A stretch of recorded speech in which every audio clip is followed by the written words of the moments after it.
E além de bons negócios, a Agrotins também é lugar de conhecimento. Aqui ao meu lado, a Érica Jardim, que é médica veterinária da Seagro, não é? E eu sei que você vai trazer para a gente aqui, já está aqui no painel, grandes nomes, inclusive quero até brincar que eu vi uma conterrânea aí que parece que é da UFO, né? Tenho muito orgulho dessa instituição, que eu me formei lá, fiz tudo lá e sou de lá, mas estou aqui juntamente com vocês. Érica, muito prazer te ter aqui. Boa tarde, Maria Emília, boa tarde a todos que nos acompanham nessa inovadora Agrotins digital. Nesse momento em que a gente precisou de muita criatividade, de muita inovação, para não deixar o nosso cliente, o produtor rural, né, nesse momento desamparado. Nós temos acompanhado nesses quase 2 dias já, fechando, né, o segundo dia da Agrotins, várias reflexões, debates importantes sobre importantes cadeias produtivas. E o Estado realizou um diagnóstico da ovino-caprinocultura em 2018. E nesse diagnóstico, que eu tenho aqui em mãos, inclusive está disponível na nossa plataforma digital, ele mostra que essa cadeia produtiva da ovinocultura já está estabelecida aqui no estado do Tocantins. Estabelecida de que forma? Com produção, temos produtores, né, trabalhando com essa cadeia produtiva, temos processamento, porque temos abatedouros com sistema de inspeção estadual, com sistema de inspeção municipal, que já produzem uma carne oficial, digamos assim, não uma carne clandestina, e temos os consumidores, né? Inclusive aqui em Palmas temos uma importante casa de carnes que produz carne de qualidade dessa cadeia produtiva. Então, por isso é que nós achamos por bem trabalhar a ovinocultura também nesse momento na Agrotins, né? Temos que trabalhar nesse momento da pandemia, já planejando essas atividades para quando a normalidade ou o novo normal, né, retornar. E para isso eu convidei para estar moderando esse nosso importante debate o nosso professor Márcio Teixeira. Ele é professor da Universidade Federal do Tocantins, do curso de Medicina Veterinária, colega nosso veterinário, que esteve conosco em todas as edições da Agrotins, as últimas edições, e que tem também trabalhado com ovinocultura. Também temos a grata satisfação de receber a professora doutora Maria Isabel Carneiro, também é uma colega médica veterinária, formada pela Universidade Federal de Minas Gerais, com mestrado e doutorado, e atualmente pesquisadora no Núcleo Regional Sudeste da Embrapa Caprinos e Ovinos em Coronel Pacheco. Temos também a grata satisfação de termos conosco para esse importante debate o Dr. Irã Borges, que é colega zootecnista, formado pela Universidade de Uberaba, é doutor também em zootecnia e em ciência animal pela UFMG e atualmente é zootecnista na startup Qualibé e Nutribé, trabalhando com gestão e planejamento na nutrição e produção de caprinos e ovinos para corte e leite. E eu queria dizer que é Qualibé mesmo, né? Não é nada francês, é de Minas Gerais e faz uma alusão justamente ao berro desses animais dos quais falaremos agora. Passo com muita honra para o colega Márcio conduzir esse importante debate. Bom, boa tarde, Érica. Boa tarde a todos. Com muita satisfação estamos aqui em mais um ano, né? Esse ano atípico, para toda essa realidade. Gostaria de parabenizar o trabalho da Secretaria de Agricultura, do Governo do Estado, por não deixar a peteca cair, não deixar os produtores sem o acesso a esse evento tão importante para o Estado do Tocantins, né? Com muita satisfação temos participado já há alguns anos e a gente pode, através dessa maior feira agrícola do Estado, trazer muito da academia, da ciência até o produtor, estreitando os laços, né? E colocando aí a tríade extensão, pesquisa e um pouquinho também do ensino em conjunto. É uma satisfação enorme ter recebido o aceite ao convite do nosso professor e mestre Irã Borges, com quem a gente tem a honra de trabalhar há alguns anos em conjunto, e a competentíssima colega, doutora Maria Isabel Carneiro Ferreira, pesquisadora da Embrapa, que também tem realizado vários trabalhos em parceria conosco. Então, é uma satisfação enorme tê-los aqui. Tá? Agradeço ao professor Irã e à doutora Maria Isabel. A gente tem observado, contextualizando aos nossos colegas, que a realidade aqui no Tocantins, acredito não muito diferente da maior parte, né, dos produtores envolvidos no agronegócio, é que, independente da realidade e da necessidade do isolamento, da quarentena em vários setores e atividades, na agropecuária a gente continua, né, assim como os serviços essenciais, o nosso também na produção de alimento, em plena atividade, em pleno vapor. Então, os produtores têm enfrentado, né, uma nova realidade e a necessidade de adequação a esse novo contexto. Queria perguntar e trazer a discussão qual seria a opinião dos senhores. Os produtores têm comentado que continuam trabalhando a pleno vapor e talvez um dos maiores entraves hoje esteja se esbarrando na comercialização ou no escoamento dos produtos. Alguém poderia nos ajudar nesse contexto? O que a gente poderia trazer aos produtores da ovinocultura, seja de corte ou seja de leite, por favor? Professor Irã. Ok, Márcio. Primeiro, agradecer o convite. É uma satisfação estar aqui, né? A gente que muito aí no Tocantins, tanto na UFT Araguaína quanto em Palmas, né? Em eventos de iniciação científica, em eventos como o Zootec. A gente conhece a pujança, sabe da alta produção de grãos. Antigamente era 20%, 25% da produção de grãos do Brasil, concentrava-se no Tocantins, deve continuar desse jeito. A gente sempre vislumbrou essa possibilidade da ovino caprino desenvolver bastante aí no Tocantins. Essa questão do arranjo, da saída, ou seja, da porteira para fora, né, Márcio? A gente sabe que ela sempre foi um pouco dificultada, né? Ela sempre teve alguma dificuldade nisso, ora por causa de falta de arranjo da própria cadeia, ora por falta de articulação entre o produtor, né, até chegar à mesa do consumidor final. Mas, obviamente, que com a ação da pandemia, né, com a condição do isolamento, com a quarentena, as coisas pioraram um pouco, né? E a gente sentiu isso aqui em Minas Gerais, né, em São Paulo, no Rio de Janeiro, onde a Qualibé e a Nutribé têm assistido os produtores, e nós levantamos algumas das possibilidades para que diminuísse esse impacto, né? Uma delas é observar aquelas categorias produtivas dentro do sistema de produção, quais são as matrizes mais produtivas, mais prolíferas, que têm a condição de desmamar mais pesados, que esses animais fossem valorizados dentro do sistema. Agora, aqueles outros, nós sabemos que em qualquer sistema produtivo não tem como não ser diferente. Você tem mais de top, né, de topo, de alta produção, de alta performance, desempenho, e você tem aqueles de baixa, né? É uma curva de Gauss, nós sabemos disso. Então, o nosso conselho aqui para aqueles assistentes que nos procuraram foi justamente o seguinte: tenta fazer esse levantamento no rebanho. Como nós temos a escrituração zootécnica desses que nós acompanhamos, nós passamos a eles as opções de quais seriam os animais para venda imediata, mesmo sendo matriz, porque nós sabemos que a matriz está aí no ano seguinte, um ano e meio depois, você consegue repor esse material com qualidade genética, né, com qualidade sanitária, ou seja, o produtor se vê bem. Saiu da porteira, que precisa de todo esse arranjo que nós falamos, a coisa se complica. Aí alguém fala assim, mas suínos e aves não é assim. Só que suínos e aves têm atrás de si uma forte indústria que arrou todo o desenho, todo o esboço para que esse agronegócio funcione. Só dentro da porteira, mas fora da porteira, e digo mais, fora da fronteira, porque nós temos exportação desse produto. Então, acho que é interessante a gente perceber nisso. E uma das coisas que me vem à cabeça, que eu coloquei aqui, por exemplo, assim, o pessoal que trabalha com animal confinado, a gente fez planos para que esses animais fossem para o pasto.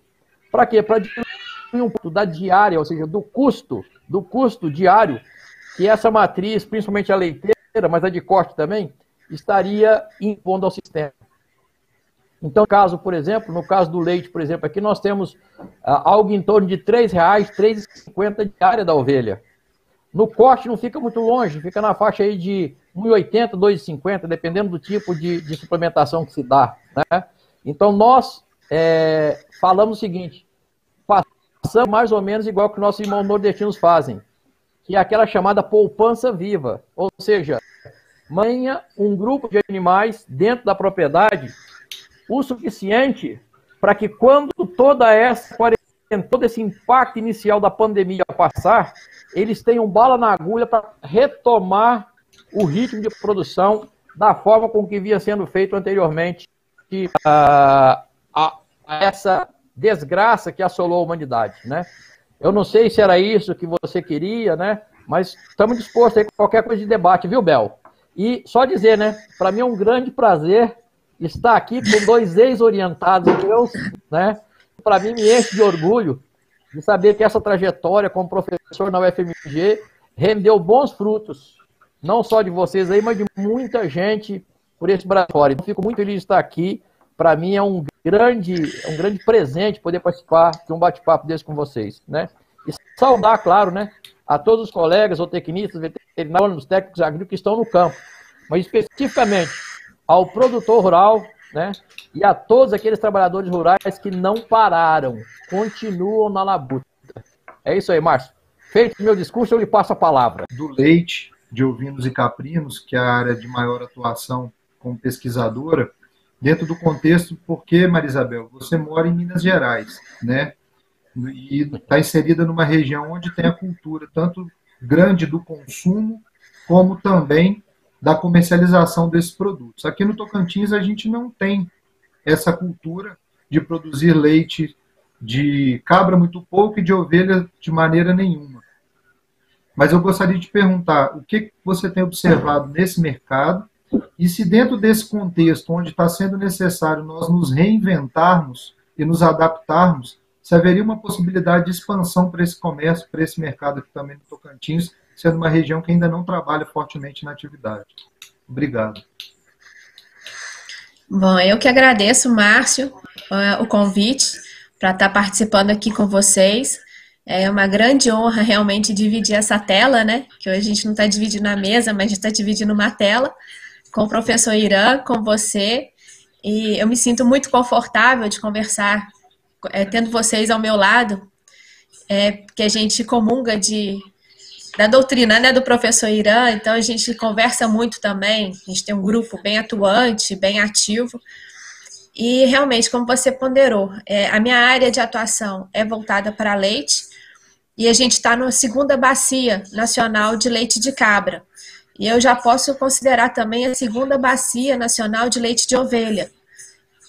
Embora, como você disse, a gente já tem a cultura de produzir, trabalhar o leite, né? Porque desde a bovinocultura leite aqui é muito forte. A caprino segue os passos da bovinocultura com as suas particularidades e a ovinocultura vem ganhando espaço. E o que a gente tem tido contato com produtores, com colegas de campo, que nos relatam que realmente o agro não parou, então os produtores continuam na ativa. O que eles têm feito são estratégias para minimizar a produção, para não ter, né, um pico de produção no momento que não haveria escoamento mesmo dos produtos. E muitos deles estão se reinventando, se remodelando, e eu acho que isso vai até de encontro a uma demanda do próprio setor, que é a questão do marketing. Então, a gente está vendo que os produtores estão realmente correndo atrás, se capacitando, e hoje com as redes sociais, se você jogar no Instagram, por exemplo, a hashtag de leite de cabra ou leite de ovelha, você já encontra, já cai direto em muitos produtores que antes não estavam tendo esse movimento. E a gente tem relatos de produtores de leite de cabra, por exemplo, no estado de São Paulo, que eles montaram kits para poder vender os produtos e que isso deu uma repercussão muito boa, um retorno muito positivo para eles. Uma produtora de leite de ovelha em Itabirito, próximo a Belo Horizonte também, usou da mesma estratégia e lançando campanhas, por exemplo, teve o Dia das Mães, montaram um kit especial para o Dia das Mães e teve um sucesso. Então isso foi ótimo para justamente fazer a divulgação do produto para uma população que talvez não conhecia que ele existia, e também para divulgar o comércio deles também, que eles, no momento, eles dependiam muito de pontos de venda específicos, e agora eles estão diretamente para o consumidor. E se a gente for procurar nos trabalhos científicos sobre nutrição animal, bem-estar animal, que a gente tem trabalhado muito nessa área, a gente vai ver que essa questão do que a gente fala que é o farm to table, né, que é da fazenda do produtor para o consumidor, essa é a tendência do mercado. Então, querendo ou não, a pandemia pode ter até ajudado a levantar isso e fazer os produtores correrem atrás dessa vertente também. Então, acho que isso é muito bacana. Tanto que a gente ouve os relatos dos produtores, alguns tiveram de reduzir e secar umas ovelhas, as matrizes para diminuição. Os maiores produtores que entregavam os queijos diretamente em restaurantes no Rio, São Paulo, no primeiro mês, realmente eles enfrentaram uma crise, porque eles não conseguiram entregar os restaurantes fechados, né, e alguns restaurantes gourmet da região que não estavam abrindo e não conseguiam fazer o delivery. Mas até os restaurantes também já estão se reinventando, produzindo pratos para entrega, e então eles estão conseguindo bombar a venda aos poucos. A pandemia, na verdade, reviravolta na vida de todo mundo, e, no meu entendimento, acho que a gente vai sair fortalecido também nessa condição de mercado, de colocar os produtos no mercado e divulgar, né, o consumo dos lácteos de cabras e ovelhas também. E aí que é uma região, como você disse, que ainda não tem a cultura da ovinocultura leiteira, mas de caprinocultura já tem alguma coisa, hoje a cabra a gente já está bem consolidada, e a ovinocultura também já está ganhando muito espaço no Brasil todo. Então, eu acho que não demora a chegar aí também, não. Professores, nós temos aqui alguns poucos produtores de genética, mas de um rebanho bem consistente. Alguns produtores já buscando uma tecnificação em qualidade de carcaça, até com abertura de boutique de carne, já buscando especialização, mas a maioria a gente observa que tem um viés muito forte para a agricultura familiar, né, ou baixa tecnificação. O professor Irã comentou a respeito da escrituração zootécnica como um ponto importante que vem sido, né, trabalhado, identificando indivíduos superiores ou que se faz necessário serem preservados dentro do rebanho. E aí, gostaria de pedir, professor, a gente vem conversando sobre isso, uma tecnologia a priori muito simples de ser realizada, mas que gera frutos e perspectivas de avaliação imensas para o diagnóstico dentro do nosso próprio rebanho. O senhor poderia comentar um pouquinho da relevância da escrituração zootécnica, por favor? Com certeza, né, ô Márcio? Você jogou sapo na água agora, né? Porque eu sou apaixonado por dados. Acho que nenhuma atividade humana ela tem sucesso sem dados, sem análise de dados, né? Está aí o achatamento da curva da Covid para provar isso, todo mundo correndo atrás disso, né? Ou seja, modelos multifatoriais e por aí afora. O que a gente coloca sempre, né, na academia, principalmente, sempre meus alunos de graduação e pós, e aí vocês dois são testemunhas disso, e que, infelizmente, na graduação, nossos alunos são treinados a colher dados, e não a interpretá-los corretamente, né? É aquela velha história. A eficiência da matriz está no quilo de cordeiro desmamado por quilo de mãe, por exemplo, né? Aí você quer colocar uma coisa um pouco mais interessante em cima disso? Coloca o tempo e coloca o espaço, ou seja, quanto de pasto. Quer colocar uma coisa mais interessante ainda? Quanto que ela consome de volumoso, ou seja, começa a colocar preço em cima disso. Então você já está mexendo numa avaliação de dados do ponto de vista biológico, único exclusivamente biológico, e do ponto de vista econômico. Ou seja, quando você traz isso para dentro de um contexto maior, você está falando de...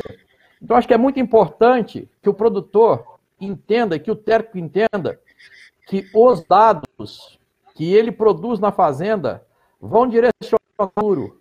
E, consequentemente, é a partir daí que ele vai entender qual que serão as projeções que ele vai ter. As projeções, eu sempre faço 3.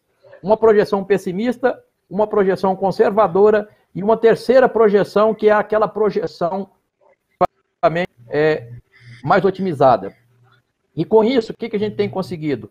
A gente tem conseguido que quando vai coletar isso, muitas das vezes o produtor fica reticente, por quê? Porque várias pessoas, vários grupos, vários técnicos já passaram lá e coletaram esses dados. Mas não deram a devida aos dados, né? E às vezes, o produtor indo atrás de determinada linhagem, porque ele acha que é mais produtiva, e a gente mostra, dentro dos próprios dados dele, que aquela linhagem que ele está usando não é tão benéfica assim em termos econômica e em termos zootécnica.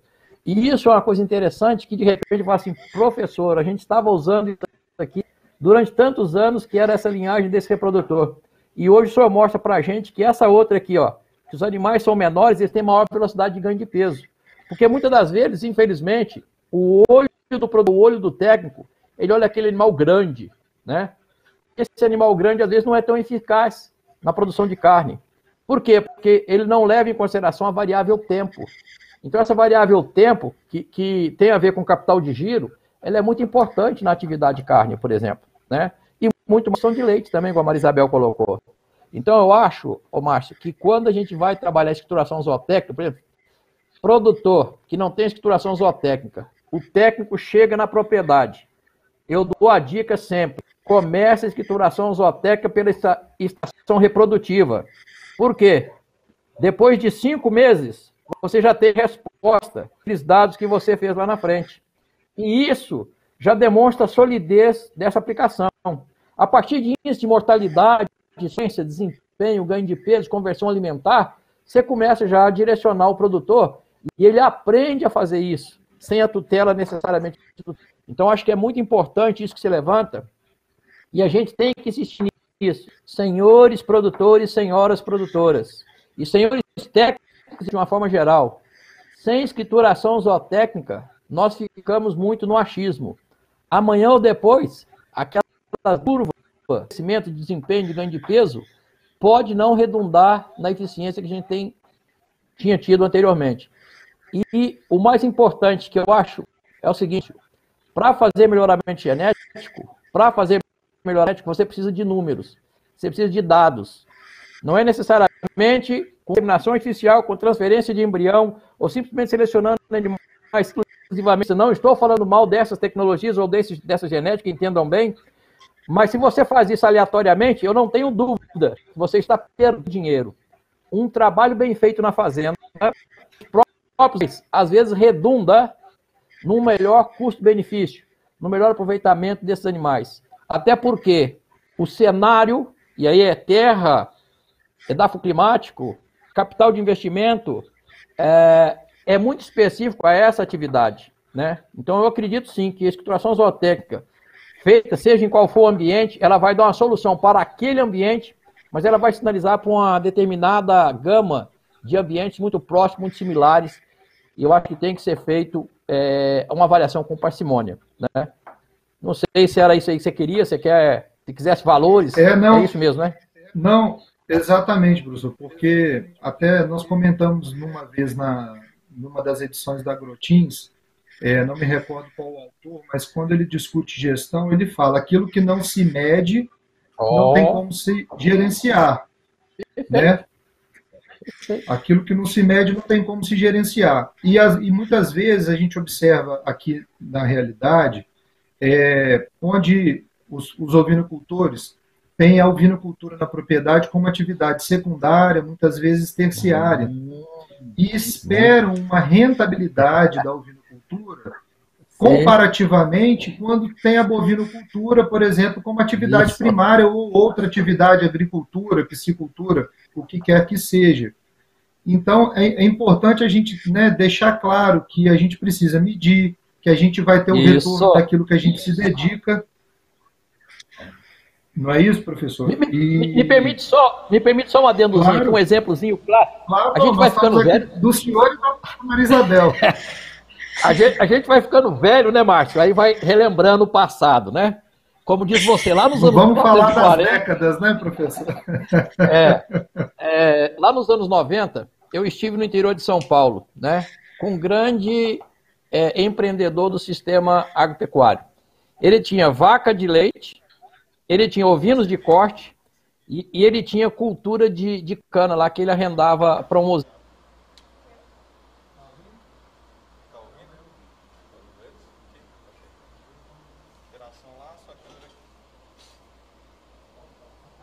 Estou ouvindo eles, não. Avaliação zootécnica e percebeu que o fator de produção mais alto que tinha, o centro de produção mais alto que tinha na fazenda, em termos de rentabilidade, era justamente os ovinos. E foi por aí que eles começaram a vender. Imagina a perda que teve. Ó, eu acho que nós vamos ter que dar um break agora para o intervalo aí, ó. Gente, na verdade, pergunta, a gente vai seguir sem o intervalo, tá? Podem ficar à vontade para as suas considerações e a gente vai estar anotando aqui alguma pergunta, caso chegue aqui para a gente, para nos 10 últimos minutos a gente colocar as perguntas, tá joia? Ok. Ok. O senhor, a gente realmente perdeu um pouquinho da fala do senhor. Se o senhor quiser resumir, mestre? Não, é que dentro da fazenda que tinha vaca leiteira, ovinos e uma parte de cana, cana era arrendada. Quando o proprietário morreu, o maquinista, porque ninguém entendia nada, ele resolveu assumir o circuito e na avaliação, a partir dos números, a partir da ação zootécnica, ele percebeu que o fator produtivo, ou seja, o setor produtivo que estava dando rentabilidade, eram justamente os ovinos e o pessoal inadvertidamente começou a vender. Começou a vender por dois motivos. É mais fácil você vender ovino do que você vender vaca, pelo valor da matriz, né? E um outro mais importante, a vaca dele era vaca de produção e os ovinos dele eram ovino elite misturado com o ovino de produção. Então, obviamente, você já imagina o estrago econômico que foi feito nessa propriedade, né? Mas depois recuperou porque entenderam que entraram por um viés errado e por aí afora. E a questão da situação zootécnica, Márcio, uma coisa que eu bati sempre na graduação e na pós-graduação, são aquelas perdas insensíveis, né? Que você não consegue mensurar porque elas são pequenas, elas são corriqueiras, elas são do dia a dia. Somente quando você fecha o ano produtivo, ou o ciclo produtivo da ovelha, é que você vai perceber que você perdeu ali, talvez, ali, uma Hilux, né? Porque é um animal onde a gente trabalha com a máxima, né, de 1,5, a máxima de 3 partos a cada 2 anos, né? Isso. Mas se não for explorado da maneira adequada, a gente não vai conseguir mensurar se isso está sendo atendido. E aí cai naquele 1 parto por ano e a gente não consegue extrair, espremer o que o potencial, nesse caso reprodutivo, tem a nos consolidar. E talvez aqui, o cenário vai ser um cenário para um mês e não para 2, para 3 partos em 2 anos, né? Às vezes é isso também. Nós temos que levar isso em consideração. Nem sempre aquilo que é o melhor, é o melhor em termos de eficiência para dentro do cenário econômico, financeiro, né? Sim, perfeito. sim. E a gente discute há algum tempo no Tocantins sobre a necessidade de uma planta frigorífica para que isso viesse a facilitar o escoamento dos produtos, né? Então, eu levanto o ponto planta frigorífica, tá? A gente vamos tentar discutir um pouquinho esse aspecto que os produtores sempre nos perguntam e comentaram. Mas também a gente parte do ponto que para a gente sustentar uma planta frigorífica é necessário que a gente tenha o quê? Escala de produção e padronização dos produtos. Quais poderiam ser as alternativas para, nessa ausência de uma planta frigorífica, manter a produção? Tá. Eu fiquei sem só um pedaço aqui. Essa última parte sua aí, Márcio. A pergunta que eu fiz imaginando, né, hoje nós não temos uma grande planta frigorífica em atividade, nós temos alguns abatedouros já em funcionamento, próximo à região de Palmas, que já tem dado uma dinâmica muito forte à ovinocultura. Mas nós ainda enfrentamos a questão de distância, por exemplo, para trazer um animal do norte até o sul do estado, e isso vai encarecer o produto como um todo. Perfeito. Então, nas regiões mais afastadas dessas plantas hoje existentes no estado, nós teríamos alguma alternativa viável para ajudar esse pequeno produtor no escoamento do produto, né? E pegando um gancho, inclusive, no que a doutora Marisabel nos falou, que a gente observa na realidade da ovinocultura de corte a pessoa do atravessador, que muitas vezes ele vai na porta, lá na propriedade, compra um grupo de ovinos desuniformes e leva para algumas feiras. Então, os produtores têm falado que, na verdade, o ônus fica mais a cargo dos produtores. Haveria alguma alternativa na concepção dos senhores que esse produtor poderia melhorar, tanto na valorização do seu produto, como no escoamento dos produtos, mesmo na ausência de uma planta frigorífica? Ou os senhores observam uma dependência direta do governo para subsidiar esse processo aos produtores? Bel, quer falar, Bel? Pode seguir, professor. Bom, Márcio, você tocou numa coisa que a gente vem debatendo desde os anos 90, né? Desde os anos 90. Isso.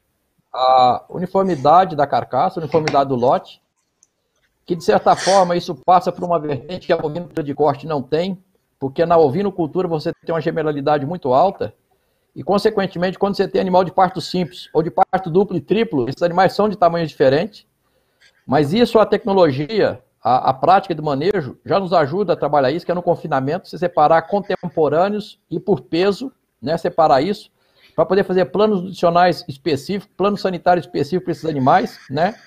E lembrando sempre que tem os animais não vão ter condição de sobreviver mesmo. Esses animais devem ser descartados, nem entram no confinamento, né? Que é aquela velha história na avaliação do sistema na pós-graduação que a gente sempre colocou. Todo mundo não, quem faz coleta de dados tem um peso, mas dificilmente você vê um produtor que pesa um animal morto. Ou seja, com quantos quilos ele estava quando morreu? Quão próximo ao abate, quão próximo ao desmame ele estava. E aí começa aquilo que nós falamos das perdas insensíveis, né? Mas voltando à questão que você disse, o outro aspecto que erramos muito, né? Erramos no passado, lá nos anos final de 80 e início de 90, foi que todo mundo achava que tinha que ter uma planta específica para pequenos ruminantes, caprinos e ovinos, principalmente no Nordeste. Chegamos a ter ali na Grande Fortaleza 4 frigoríficos implantados. Desses 4, o que abatia mais? Abatia, se não me falha a memória, 20 da capacidade instalada. Ou seja, qual que é a conversa que nós temos com os grupos produtores quando a gente tem possibilidade de conversar franca e abertamente? O produtor não pode pensar no frigorífico como inimigo. E o frigorífico não pode pensar no produtor como um ser para ele ir lá arrancar o sangue. Então, o que eu acho que é o seguinte, quando você tem uma linha de bovinos instalada, pequenas adaptações na linha, você consegue abater os ovinos. Então, se é uma planta nova, você precisa só de um registro novo. Então, ao invés de você abater, por exemplo, assim, uma vez por semana, por que não abater a cada 15 dias? Por que não abater uma vez por mês? Em atendimento a essa demanda.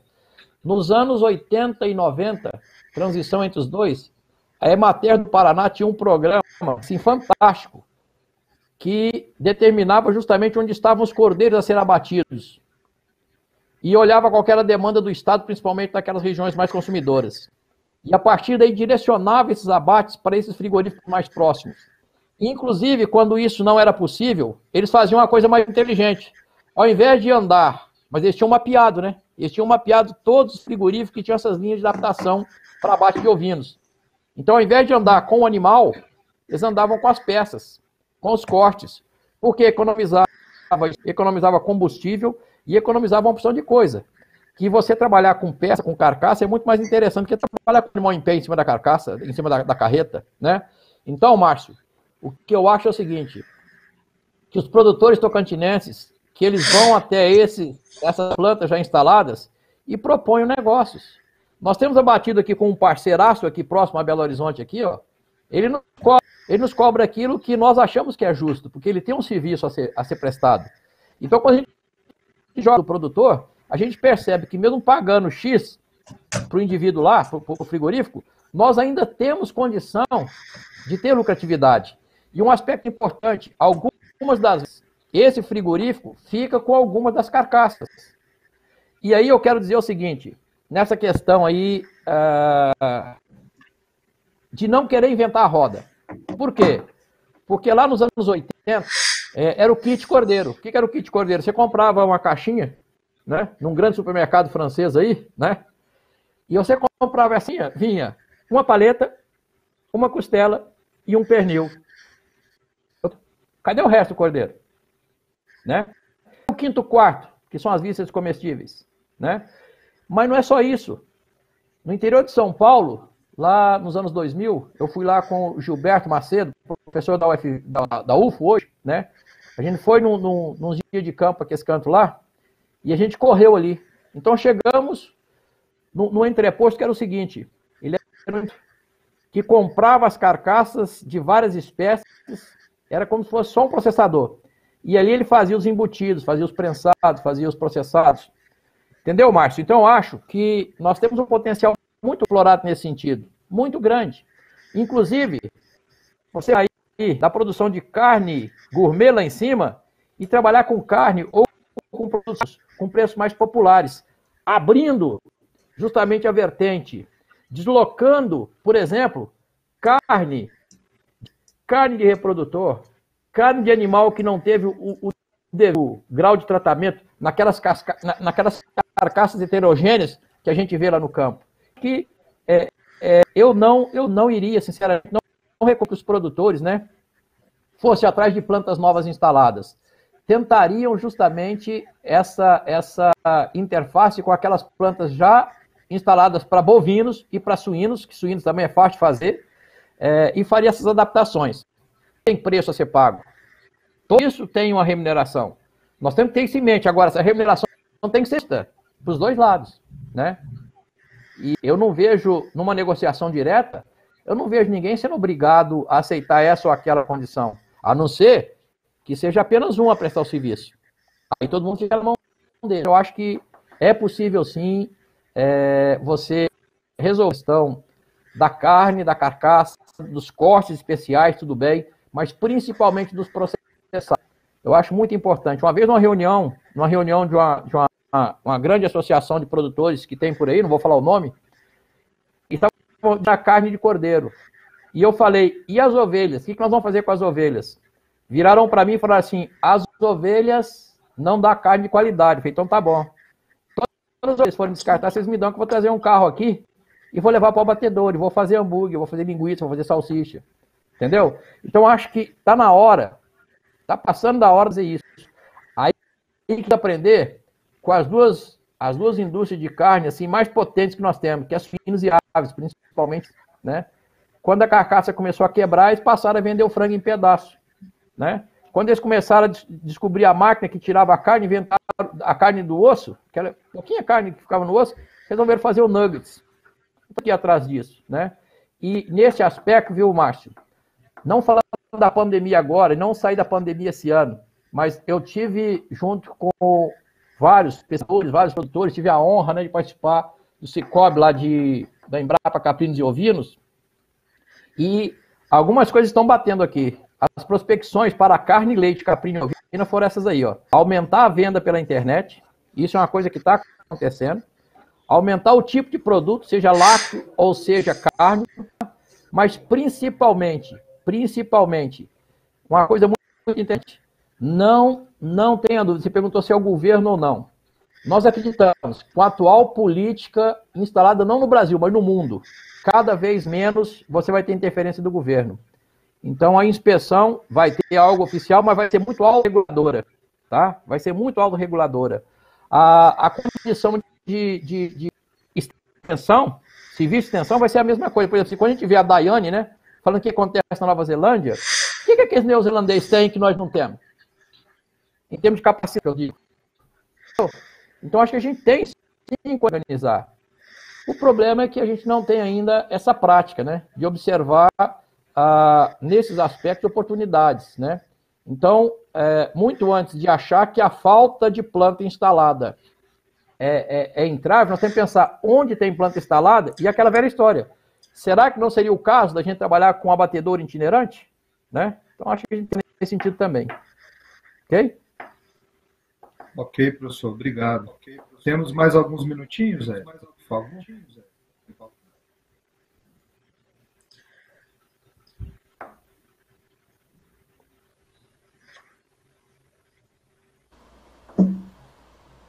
Estão me ouvindo? Agora sim, perfeitamente. Nós temos ainda um pouco de espaço para conversar, mas eu queria interagir um pouco com vocês e colocar a doutora Maria Isabel aqui na conversa, no sentido de... É uma percepção minha, né? Que nesse momento de pandemia, aquelas pessoas que não perderam renda, a gente sabe da dificuldade de muitos brasileiros, né? Dos tocantinenses não é diferente, mas as pessoas que não perderam renda, me parece que estão consumindo mais produtos diferenciados. E aí, bebendo mais também e precisando de algum acompanhamento para bebida, porque eu acho que o consumo de bebidas aumentou na pandemia, né? E será que não é aí um momento da gente estar fazendo propaganda do queijo de cabra, do queijo de ovelha, que são iguarias maravilhosas, né? Será que essa percepção é só minha, doutora Maria Isabel? Fala, Márcio. Se me permitir 30 segundos antes das... Porque a pergunta foi muito ao encontro, que eu ia exatamente fazer essa pergunta. Pegando um gancho na fala do professor Irã e na pergunta da doutora Érica, nós fizemos um trabalho pela Universidade Federal do Tocantins, aqui na região de Araguaína, e observamos o que o professor Irã falou.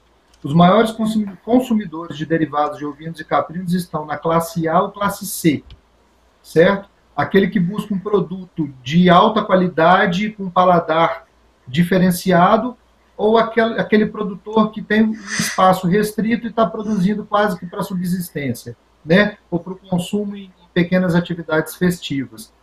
E complementando a pergunta da doutora Érica, doutora Maria Isabel, a Embrapa, você comentou que tem realizado um trabalho, inclusive, nessa perspectiva, potencializando o marketing em cima dessa dinâmica da pergunta. Obrigado, Érica, por conceder essa complementação, por favor. Acho que vai encorpar um pouquinho a pergunta para a doutora Maria Isabel. Bom, eu agradeço muito a pergunta, Érica, e a sua consideração, Márcio. E antes eu só queria fazer uma adendo na resposta do professor Irã, mas que vai complementar também tudo. A gente trabalha sempre todo mundo junto, né? Tudo junto e misturado, né, professor? Então não tem erro. Que eu acho que uma questão que a gente está observando também é a necessidade da organização maior dos produtores. Então, que a gente tem um exemplo que o senhor citou da Daiane, nessa questão dos cordeiros, então você vê que é uma associação dos produtores e que não dependem do governo. Então, acho que esse acaba sendo o caminho. E isso não foge para a cultura do leite também. Porque, na verdade, na produção de leite, a gente vê muitos pequenos produtores tendo que escoar a sua produção. Então, a verticalização é muito maior, né? É mais difícil de fazer essa questão de... o cordeiro você ainda consegue fazer um aglomerado de produtores para poder fechar um comboio, né? Para poder ir para o abatedouro, buscar homogeneidade e tudo mais. Mas com o leite é diferente. E a gente vê que o leite, como a doutora Érica falou, os queijos, os produtos derivados de cabra e ovelha, eles são realmente produtos que eles eram classificados antigamente como assim, produtos e iguarias muito somente para classe A, porque produtos caros. Inclusive, quando a gente faz essa pergunta hoje, por quem consome? Por que não consome? A primeira resposta geralmente é o valor. Mas a gente tem visto o avanço, né, das tecnologias, das práticas agropecuárias, a melhora na qualidade do produto, que outro fator também para o não consumo era alguém ter um certo preconceito em relação principalmente aos derivados lácteos de cabra.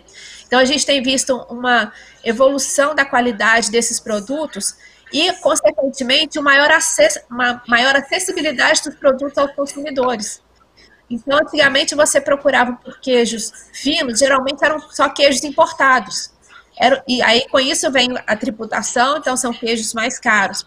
Ano passado, a gente realizou um concurso de queijo de cabra e ovelha da região sudeste aqui, durante o evento que a gente faz pela Embrapa, junto com a Prefeitura de Coronel Pacheco e a Associação de Produtores aqui da região. A gente teve, se não me engano, foram 36 produtos, 36 tipos diferentes de queijo, de 9 laticínios diferentes aqui da região. Nenhum produtor, nenhum laticínio saiu sem ser premiado com a categoria ouro, que era o primeiro lugar. E isso foi de grande impacto para a gente, positivo, para a gente ver a qualidade dos produtos e a aceitabilidade pelo consumidor. Porque a gente montou um comitê, um júri técnico, que eram pessoas realmente com a parte técnica bem afiada para avaliar toda a qualidade o sensorial do queijo, e a gente colocou potenciais consumidores também no júri. Todo mundo saiu falando bem, que a gente fala que são os replicadores, os multiplicadores. Então a gente vendo, juntou essa percepção que a gente teve, esse resultado que a gente teve do concurso, com uma demanda dos próprios produtores aqui da região, que, como eu te disse, a gente está na segunda bacia leiteira, que era de escoamento, como que a gente consegue fazer o produto sair, que não tem consumidor, e a gente montou realmente um projeto de extensão, de transferência de tecnologia, que a gente fala aqui na Embrapa, que a gente está fazendo justamente divulgação dos produtos. Porque a gente precisa fazer a roda girar. Se a gente não tem o consumidor, não tem escoamento, o produtor fica desmotivado, termina uma produção. E uma produção que tinha potencial altíssimo para gerar renda para o produtor, que geralmente é produção familiar. Então, a gente tem essa roda. Então, a gente está fazendo um projeto de divulgação mesmo dos produtos. A gente tem, o foco nosso são as universidades de veterinária, zootecnia, agronomia, mas também as escolas de gastronomia, as escolas de nutrição. A gente já fez evento fechado para nutricionista, para mostrar que existem os produtos, a qualidade nutricional dos produtos e que eles podem sim ser consumidos no nosso dia a dia. Eu, por exemplo, o professor Irã e o Márcio já viram, eu trouxe até um doce de leite de ovelha e um queijo frescal de cabra para me acompanhar aqui para o meu coffee break. E por onde eu ando, que quem me conhece já sabe, se me chamam para um evento festivo, como o Márcio falou, eu sempre faço questão de levar um queijo de cabra ou um queijo de ovelha, algum produto para apresentar. E geralmente, não minto, quem come vira consumidor. Então a gente tem que mostrar que existe, que muito desse consumo que a gente está vendo aumentando é por isso, o pessoal está buscando conhecer. Agora, realmente, a gente está com essa pandemia, as viagens estão canceladas, né, vamos dizer assim, mas todo mundo que estava tendo possibilidade de ir para fora, voltava, aliás, consumia, provava o produto lá fora e voltava querendo procurar aqui. Isso era muito interessante. O Serra da Estrela, que é o característico lá de Portugal, aqui a gente tem produção dele aqui no Brasil. Então, saber e divulgar. E eu acho que a pandemia, como eu disse no começo, essa questão da divulgação do marketing, realmente acho que um impacto positivo, se é que a gente pode tirar, né, o lado positivo da situação, que a gente está vendo que eles estão tendo realmente que se transformar, se adaptar para conseguir vender, escoar a produção deles, que, como eu disse, são pequenos produtores, muitos colocavam dentro de uma loja dentro do mercado distrital, por exemplo, em Belo Horizonte. O mercado está fechado. Estava, né? Reabriu essa semana, se não me engano. Então, ficou 2 meses fechado. Então, eles tiveram de fazer. Então, eles elaboraram kits e entrega, o delivery agora está a todo vapor. E a gente vê que muitos produtores estão assim e descobriram nisso uma grande oportunidade de se reinventarem e de realmente fazer girar sua roda e que não pararam a produção. Isso é genial. Então, a gente quer realmente ajudar a divulgar agora com essa ferramenta hoje, né, digital. A gente está conseguindo talvez até ir a mais salas de aulas, a mais alunos do que a gente tinha feito um projeto inicial. Talvez a gente consiga, né, impactar mais pessoas, assim, mostrando que existe. Só não vai ter a parte da degustação, né? Mas a gente sempre faz. Mas deixa no ar aquela vontade, a gente já consegue fazer deixar a curiosidade, a gente já consegue embutir a curiosidade das pessoas, que com certeza a pessoa, quando for ao supermercado, vai procurar, já vai com outros olhos para o supermercado. Isso eu tenho um exemplo de uma amiga minha mesmo, que ouviu uma live minha e falou assim: Bel, onde eu acho? Aqui em Brasília. Eu passei para ela uma lista dos produtores, que eu não tinha dos estabelecimentos comerciais. Eu falei: os produtores são esses. Liga para eles, pergunta onde que eles estão vendendo, se tem delivery. Ela, 2 dias depois, ela, Bel, fui no supermercado aqui, comprei esse. Fez um monte de receita com queijo de cabra. Tava apaixonada. Pronto, consegui atingir meu objetivo. E é exatamente isso. Aqui no Tocantins eu tenho sempre a promessa como prato chefe nosso, o pescoço de cordeiro, né? Que foi uma iguaria que eu aprendi a comer junto ao grupo do professor Irã, e muitas vezes a pessoa, quando pensa em comer carne de carneiro, né? Aqui pra gente chama bode, né? Mas o ovino, de fato, pensa sempre em quê? Pernil, paleta, né? Pensa no hortelã, no alecrim, e deixa de aproveitar os cortes que podem ser amplamente explorados, né, da maneira como são preparados ou que a gente pode aproveitar disso. E pegando a sua fala, Marisabel, eu vi esses dias, não me recordo de qual setor, mas dentro da gastronomia, semelhante ao circuito de comida de boteco em Belo Horizonte, mas isso acontecendo de maneira virtual com a entrega dos produtos na casa das pessoas. Então, dentro desse contexto que vocês já trabalham, de repente fica, né, uma dica, montar o circuito, as pessoas se inscrevem, participam e vão ter as entregas periódicas. Veja só que bacana, o produtor faria uma grande entrega do seu produto numa venda casada de maneira imediata. Ô, Márcio, como eu sou mais velho aqui, eu lembrei dos cursos Universal Brasileiro, em que você inscrevia-se e ia fazer um curso eletrotécnico. E cada semana ou cada mês você recebia seus kitzinhos com a apostila e ia montando em casa até fazer o seu rádio. Boa! Essa é ótima. A professora mesmo falou da questão do consumo de vinho, né, que aumentou muito agora na pandemia. E realmente, você vê que aqui já tem também o pessoal fazendo esses kits, mas você me chamou a atenção, é verdade. Aqui em Juiz de Fora mesmo tem, em Belo Horizonte eu sei que tem também, que ele faz esse acordo com os produtores e já faz e manda para o Brasil inteiro. Então, realmente podia casar com a degustação, a harmonização com o vinho, né? Como você disse, eu mesmo foi uma que eu tive que assinar uma dessas de vinho para mim, para minha pandemia aqui, para acompanhar meus queijos. Colegas, o papo está muito bom. Inclusive, né, nos atiçou o apetite por um vinho, um queijo. Acho que está na hora do happy hour.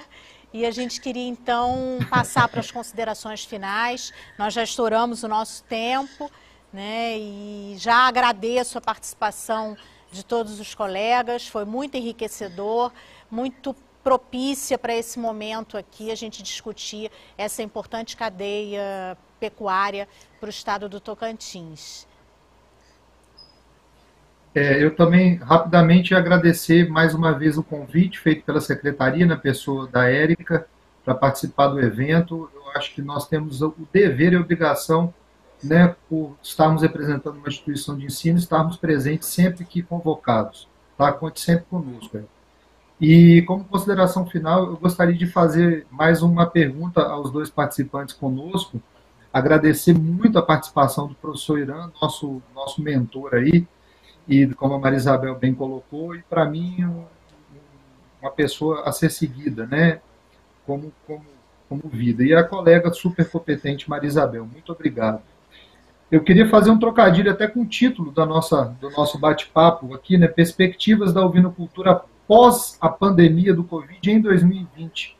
Será que teremos esse após ainda em 2020? O que os senhores pensam desse rearranjo que nós vamos ter após a pandemia, por favor?